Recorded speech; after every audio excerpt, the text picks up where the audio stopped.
And perfect timing. Just saying, Bevan, perfect timing. It was like 10 minutes on the dot. Okay, can we let's move on now to John Lander, who'll give us his overview from his experience, I'm sure, as a diplomat and as an expert in foreign affairs. Can we control the slides? I'll do my best. I've only got 4. Just tell me when. Slide 1, yes, it's there. Just a little bit of my background first, because I think many of you may not be aware. I have had virtually a lifetime of involvement in developing friendly relations with China. I joined the Department of Foreign Affairs a very long time ago, and I was the Deputy Ambassador in Beijing in 1974, and much more recently I was Australia's first ambassador to the Islamic Republic of Iran. So I have personal experience in 2 of the most important focal points of geopolitical instability. When I was in Foreign Affairs back in 1971, we produced a policy planning paper in which we said Australia cannot rely on the United States to protect Australia's interests at every turn in the implementation of their geopolitical ambitions. Accordingly, Australia shall need to develop an independent foreign policy based on Australia's national interests and the interests of our near neighbours. That was on the 21st of July 1971 that we came to that conclusion within the department. That advice was suppressed and never went to government, simply because the people at the top were afraid that that would mean that the United States would disengage from our region. David Shoebridge last night referred to the fear in the eyes of the senior military and political people in Canberra whenever movement away from the United States is mentioned. Fear of abandonment. I say that it is time that we had an abandonment of fear.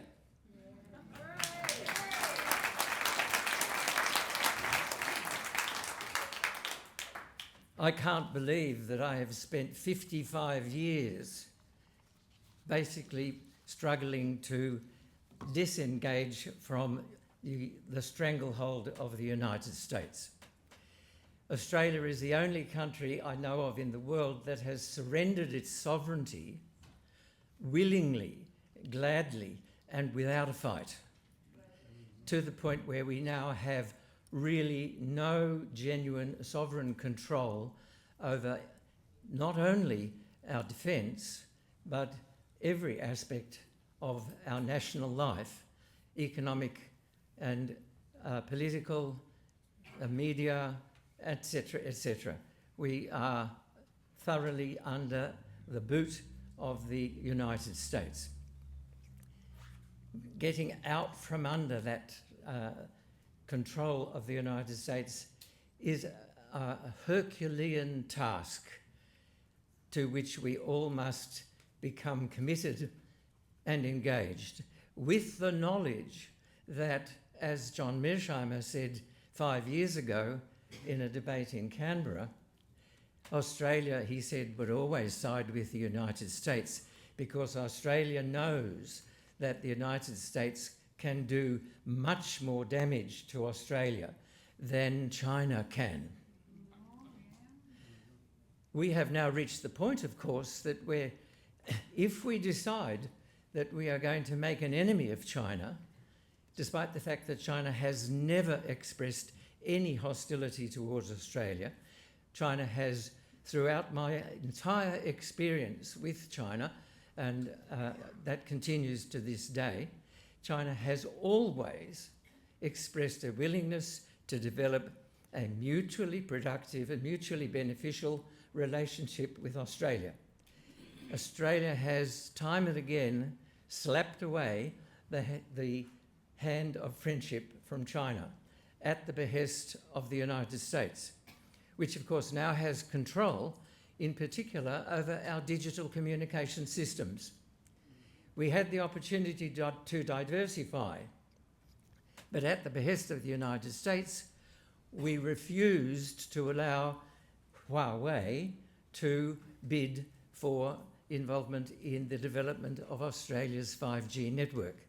So quite literally, if we stand up against the United States could simply switch us off. And we have to face that possibility. We have, I've forgotten who it was who said, I think it was Cameron, who said that the AUKUS submarines are fundamentally a distraction from the really significant element in the US domination of Australia, which is the force posture agreement, because that is the enabling instrument under which the militarisation of Australia has been and continues to take place, pushing us further and further into the inevitability of war. The war, we are told, will eventually occur over Taiwan. My understanding of the political position in Taiwan is that that is unlikely.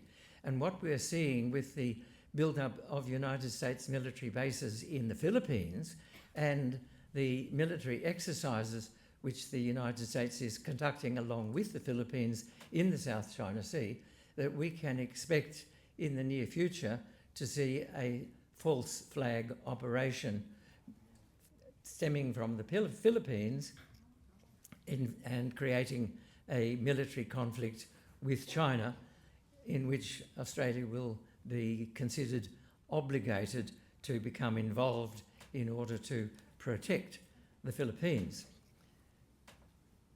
So we really need to find ways of undermining and eventually forcing the rescinding of the force posture agreement.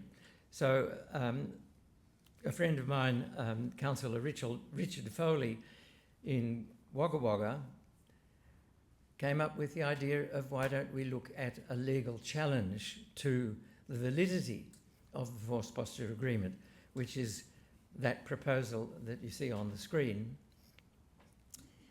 the proposal for a draft bill to be presented in Parliament for an act to declare the next slide, thanks.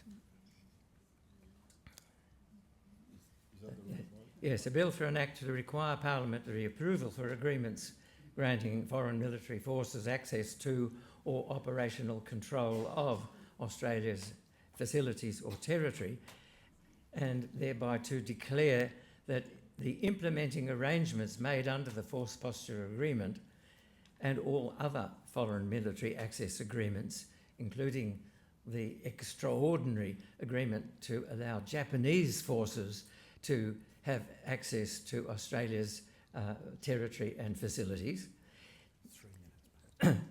So I will move through these slides fairly quickly because the principal reason for my appearing here today is simply to appeal to you all to use your networks to put pressure on your parliamentary representatives to support an initiative to bring this bill forward in the Parliament.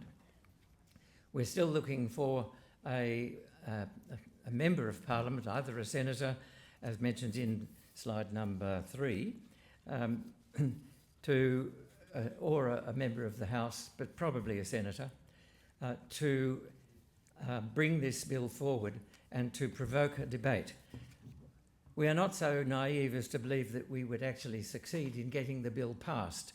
The political duopoly in Canberra is so wedded to the so-called consensus on defence that it would never really get beyond a debate. But the important thing is to stir the shit in Canberra to the point where the whole nation becomes much more aware of the terms under which the force posture agreement allows for the militarisation of Australia by the United States. So we really need to have everyone committed to a phone-in campaign or sending emails, pressuring every member of Parliament about this proposal. I was only able to produce a few copies of this, but Emily promised me that if I give her the original, she will put it online and make it available to every participant in the conference. So I thank you all, and really would just repeat my call. It is time that we had an abandonment of fear. The consequences of standing up to the United States will be severe, but the consequences of following the United States into a war against China will be equally, if not more, severe. And so it's time to make a rational, cold, hard-headed, cost-benefit analysis of where we go from here. And I think everyone participating at this conference today needs to take up the baton, take up the challenge, and bring pressure to bear in Canberra to get a redirection of our foreign policy and of our defence policy. Thank you very much.